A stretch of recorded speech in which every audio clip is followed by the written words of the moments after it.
काँग्रेस स्वबळावर नाही तर महाविकास आघाडी म्हणून लढणार आहे। उद्धव ठाकरे आणि शरद पवार यांना सोबत घेऊन लढणार अशी तयारी देखील सुरू झाल्याचं कळतंय। अजित पवार यांच्यासोबत आघाडी करणार नाही, काँग्रेसने ही भूमिका मांडलेली आहे। काँग्रेस नेत्यांच्या बैठकीमध्ये काही महत्त्वाच्या जागांवर चर्चा झाली।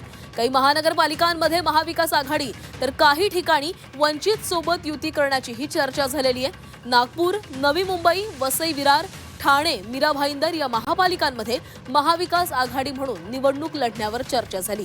सांगलीमध्ये राष्ट्रवादी शरदचंद्र पवार पक्ष, चंद्रपूरमध्ये वंचित आणि राष्ट्रवादी शरदचंद्र पवार पक्षासोबत युतीचा प्रस्ताव ठेवण्यात आलेला आहे। नाशिकमध्ये वंचित सोबत युतीची शक्यता आहे, तर वसई विरारमध्ये बहुजन विकास आघाडी सोबत आघाडी होण्याची शक्यता आहे। या सगळ्या जागांवर आज काल चर्चा झाली आणि लवकरात लवकर युती संदर्भात घोषणा केली जाणार आहे।